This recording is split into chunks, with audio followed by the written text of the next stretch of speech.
বিসমিল্লাহির রহমানির রহিম। আমি এক সময় সিলেট সাইফুরসের ইংলিশ ফ্যাকাল্টি মেম্বার ছিলাম। সপ্তাহে 3 দিন আম্বরখানা ব্রাঞ্চে ক্লাস নিতাম আর 3 দিন জল্লারপাড় ব্রাঞ্চে ক্লাস নিতাম। অনেক স্টুডেন্ট, অনেক চাপ ছিল, কারণ ওখান থেকে অনেক লোক ইংল্যান্ডে যায়। তা সিলেটের ধীরাই হচ্ছে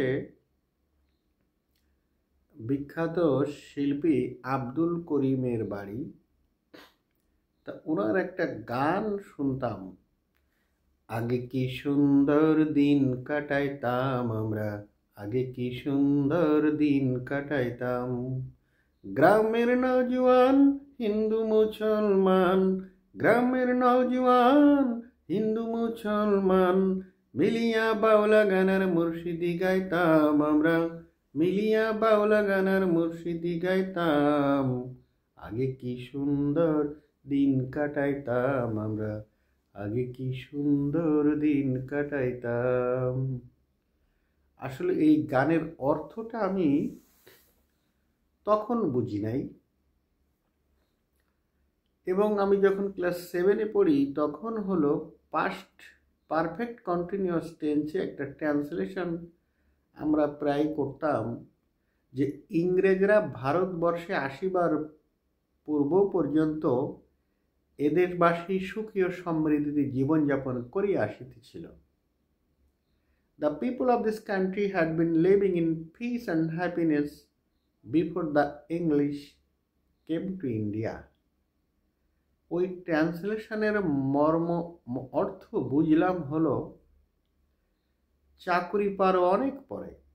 আমি যে বিষয়টা আপনাদেরকে বোঝাতে চাচ্ছি সেটা হলো, ব্রিটিশরা ভারতবর্ষে আসিবার পূর্ব পর্যন্ত এদেশে এমন কোনো পরিচয় ছিল না যে উনি হিন্দু সমাজে পরিচয় করতে, উনি মুসলিম, উনি খ্রিস্টান, উনি বুদ্ধিস্ট, এরকম একটা পরিচয়ের সিস্টেম ছিল না। সেখানে শ্রেণী ছিল, একটা কৃষক শ্রেণী, একটা তাঁতি শ্রেণী, একটা ব্যবসায়ী শ্রেণী, একটা জমিদার শ্রেণী, এরকম সকলে মিলেমিশে থাকতো। সাম্প্রদায়িকতা তাদেরকে টাচ করতে পারেনি কখনো। ব্রিটিশরা এদেশে আসার পরে তাদের সিস্টেমটা হলো ডিভাইড অ্যান্ড রুল, অর্থাৎ ভাগ করে ফেলে হিন্দু মুসলমান এবং শাসন করো। সেই ক্ষেত্রে তারা ধর্মভিত্তিক শ্রেণী তৈরি করলো 1871 সালে। অর্থাৎ আদমশুমারি করে দেখলো যে এইখানে এতজন হিন্দু আছে, এতজন মুসলিম আছে, এতজন বৌদ্ধ আছে, একজন খ্রিস্টান আছে। এটা করে তারা কে হিন্দু, কে মুসলমান, কে খ্রিস্টান, এই থিওরি দিয়ে তাদের প্রাথমিক চেষ্টা হলো কিভাবে এদেশের মানুষকে ডিভাইডেড করে দেওয়া যায়, এবং তারা সফল হলো।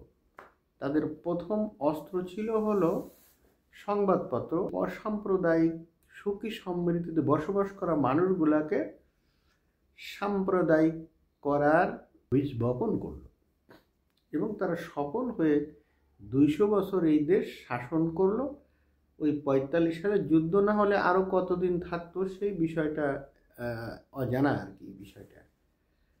তাহলে তারা কি করলো, পরবর্তীতে দেখা যাচ্ছে যে এই হিন্দু মুসলমানকে ডিভাইডেড করতে গেলে আগে তো নির্বাচন হতো, গ্রামের প্রতিনিধি হতো, এইগুলো হতো।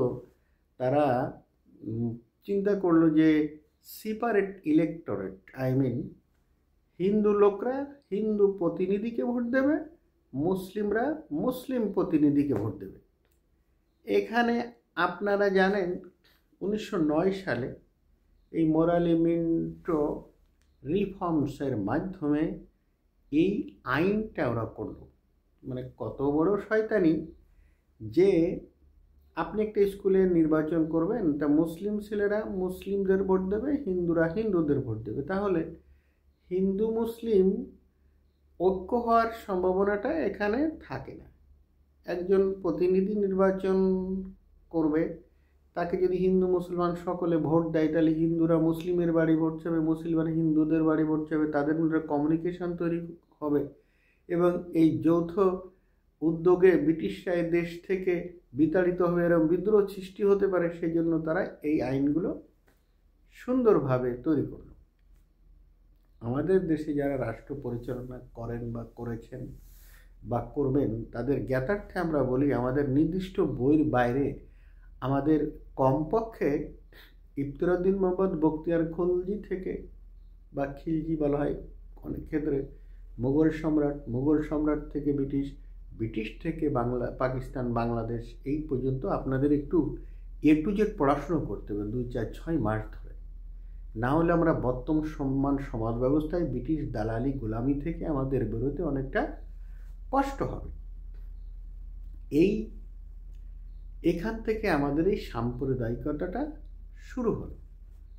এই সাম্প্রদায়িকতার বীজ বপন করতে কংগ্রেস একসময় হিন্দু সংখ্যাগরিষ্ঠ, এখন তারা মুসলিমদের মধ্যে একটা বীজ বপন করলে যে তারা নতুন দল করতে হবে, সেটা মুসলিম লীগ তৈরি করলো। সেখানে আর একটা ডিভাইডেশন তারা সৃষ্টি করলো। এইভাবে এই উপমহাদেশের সাম্প্রদায়িকতা তারা আনয়ন করে এক দেশের লোক আর এক দেশে যাচ্ছে, অমুক করছে তমুক করছে। সব থেকে বড় দুঃখ লাগে, শুধুমাত্র একটা ধর্মীয় বিশ্বাসের কারণে একটা মানুষ সুযোগ সুবিধা কম পাবে, এক দেশ থেকে আরেক দেশে চলে যাবে। এটা থেকে দুঃখজনক কথা পৃথিবীর কোথাও হতে পারে না। এবং ব্রিটিশের যে আইন, মানবাধিকার আর আমাদের এই উপনিবেশ শাসন করা আইন ছিল সম্পূর্ণ আলাদা। 1837 সালে তারা যে আইনটা করলো, সেখানে ইন্ডিয়ানদের জন্য এক আইন, ব্রিটিশদের জন্য আলাদা আইন। এইখানে একটা লোককে যে কোনো সময় অ্যারেস্ট করতে পারবে, কিন্তু ইংল্যান্ডের আইনে মানবাধিকার আছে, সেখানে অ্যারেস্ট করতে পারবে না।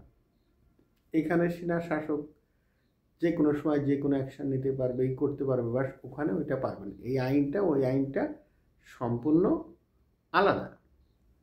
শুধুমাত্র ধর্মীয় হিন্দু ধর্মের জন্য যে আইন এবং মুসলিমসদের জন্য এই কিছু পারিবারিক আইন, এইসব বিবাহ, জমি ভাগ, এইগুলা একটু ছিল। আর এই কমন লটা আমাদের তাদের মধ্যে অনেকটা ডিফারেন্স ছিল।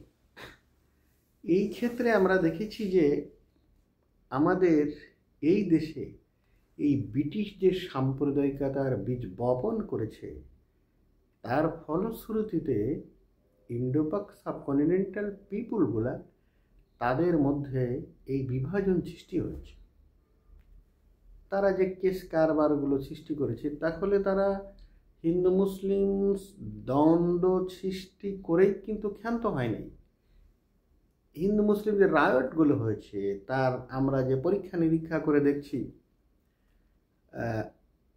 এইখানে তারা পুলিশগুলা হিন্দু মুসলিম দাঙ্গা হইলে তারা এইটাকে নিরসন করার জন্য কোনো স্টেপ নাই। তারা চেয়েছে এটাকে আরও এনলার্জিং করতে, ঘটনাটাকে পেপারে তারা বেশি আকারে সাম্প্রদায়িকতা আনয়ন করেছে। এবং ব্রিটিশরা যা চাইতো না, সেইটা পেপারে ফ্ল্যাশ করা যেত না। আপনারা যারা রাষ্ট্র পরিচালনা করবেন, এই বিষয়গুলো আমরা যদি পর্যালোচনা করে দেখি, তাহলে দেখি আমরা আমাদের মানুষদেরকে উপনিবেশে শাসন করা আইন দিয়ে শাসন করতে পারি না, যার পরিপ্রেক্ষিতে আমাদের অনেক জিনিসগুলা পরিবর্তন করতে হবে।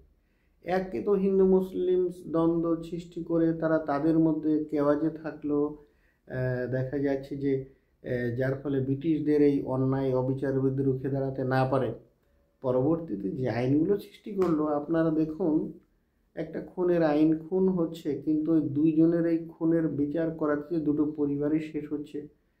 এবং এবার যে village politics, generation by generation, একটা দেওয়ানি কেস হলে এটা বছরের পর বছর চলে, এর কোনো সমাধান নাই। অর্থাৎ তোমাদের মধ্যে মুসলিমের মধ্যে, হিন্দুদের মধ্যে কেস কারবার নিয়ে জেনারেশন বাই জেনারেশন তোমরা এই ঝামেলার মধ্যে থাকো। তো ব্রিটিশরা যে কী করতেছে, এইখানে যাতে তোমরা কোনো কর্ণপাত না করতে পারো। আমরা মনে করি আমাদের যারা যারা সূর্যের সন্তান আছে, লেখাপড়া শুধু বই মুখস্থ না করে ক্রিয়েটিভিটির মাধ্যমে আমরা আমাদের সমাজ রাষ্ট্রের সাথে মিলেমিশে কিভাবে আমরা থাকতে পারি এবং সাম্প্রদায়িকতার যে বীজ বপন আছে সেটা থেকে আমরা সেই পূর্বের সহাবস্থানে যেতে পারি, এই বিষয়গুলো আমাদেরকে আনয়ন করতে হবে। আমাদের আইনের অনেক সংস্কার করতে হবে, আমাদের পুলিশ আইনেরও সংস্কার করতে হবে। তাহলে এদেশের শান্তি, আমাদের যে অর্থনীতির আকার আছে, আমরা বাইরে থেকে যে টাকা পয়সা ইনকাম করতেছি, সুন্দর সহাবস্থান এবং শান্তি আমরা নিশ্চিত করতে পারি। অর্থাৎ ব্রিটিশ সৃষ্ট সমস্যাগুলার মূল কারণ এবং এর প্রতিকার সম্বন্ধে আমাদের ক্রিয়েটিভিটি থাকতে হবে এবং তাদের আইনগুলো পরিবর্তন করতে গেলে এ বিষয়ে দীর্ঘ স্টাডি করতে হবে। করে করে আমরা এসিড আইন পরিবর্তন করে অনেকটা অ্যাসিড থ্রোয়িং বন্ধ করতে পেরেছি। আমরা এগুলো গ্র্যাজুয়ালি করতে হবে।